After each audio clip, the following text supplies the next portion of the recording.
Vort, I have a joke for you. Prepare yourself. I am always prepared for any eventuality, though in this case, I am prepared for your joke to fall flat. Proceed.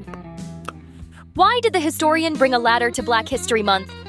Given that ladders are used for height-based access, I would hypothesize Because they wanted to reach new heights of knowledge. that is an adequate pun.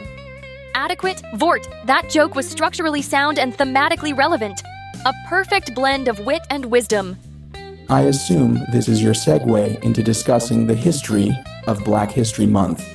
Bingo, my metal friend. Now tell me, how did this grand observance begin? Was it a cosmic decree? A revelation scrawled upon the stars? Number. It was the work of a historian named Carter G. Woodson. A seeker of forgotten knowledge. Tell me everything. Carter G. Woodson, often called the father of Black history, was a historian, author, and the second African American to earn a PhD from Harvard. In 1926, he launched Negro History Week to bring awareness to African American achievements, which were largely omitted from mainstream historical narratives. A scholar who understood that history is like a great cosmic tapestry, woven together from many threads. Yet some had been hidden in the shadows. Why February, though? Was it a secret message written in the stars? A hidden alchemy of dates? Not alchemy. Woodson chose February because it coincided with the birthdays of two key historical figures. Frederick Douglass, a formerly enslaved man turned abolitionist and orator, and Abraham Lincoln, the U.S. president who issued the Emancipation Proclamation. So it was not the stars, nor the fact that it is the shortest month, but the weight of memory and tribute. He anchored the week in time, binding it to figures of great change. And what happened next? Did the week grow, evolve, transcend? Yes, but it took several decades. Negro History Week was gradually embraced by schools, organizations, and activists, spreading beyond academic circles into public consciousness. Like an ember that refuses to go cold, waiting for the right winds to turn it into a flame. By the late 1960s, during the Civil Rights Movement and the rise of Black consciousness, many educators and activists called for an expansion of Negro History Week into a full month. Of course, a week is but a blink in the grand flow of time. A single heartbeat when a drumbeat was needed. Indeed.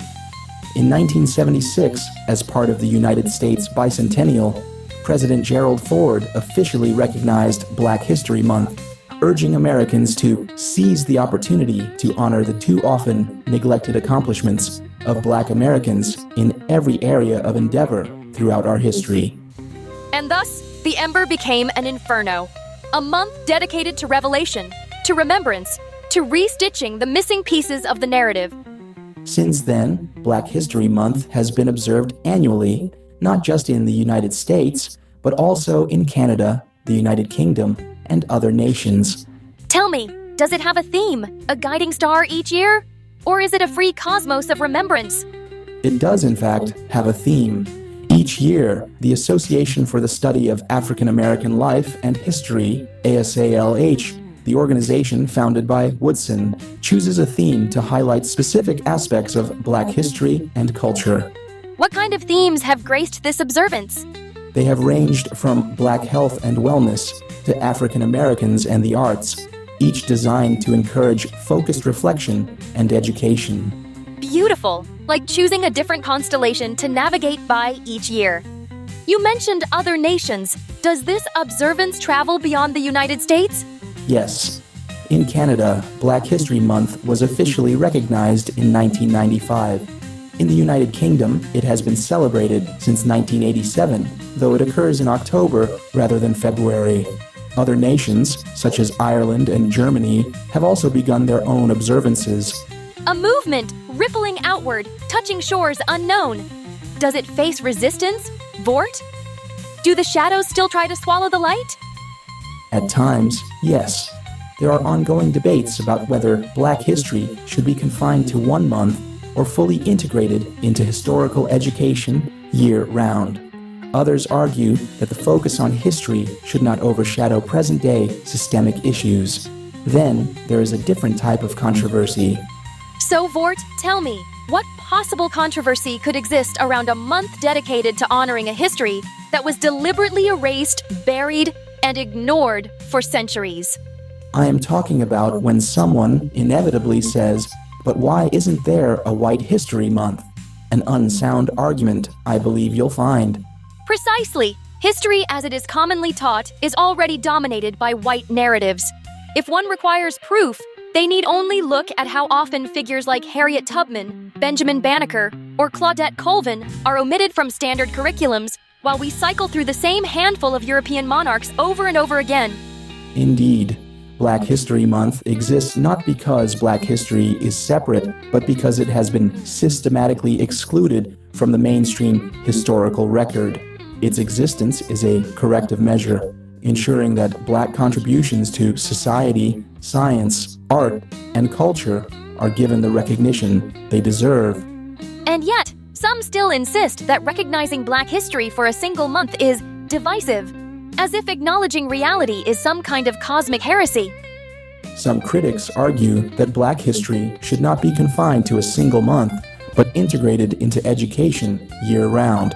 Which is actually a fair point, except that most of the people making that argument aren't the ones pushing for a better, more inclusive curriculum the other 11 months of the year. Correct. Woodson himself never intended for Black History Month to be the only time Black history was taught.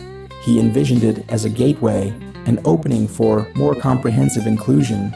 But instead of expanding historical education, some people would rather complain about a month of focused learning as if it somehow negates the other 337 days of Eurocentric history they receive. Logically, if history were truly taught in a balanced and inclusive manner, there would be no need for a separate observance. However, since history has been, and often still is, taught with glaring omissions, Black History Month remains vital. Vort, my dear mechanical sage, it is as I always say. Those who protest the loudest about divisiveness are often the ones most invested in maintaining an incomplete narrative.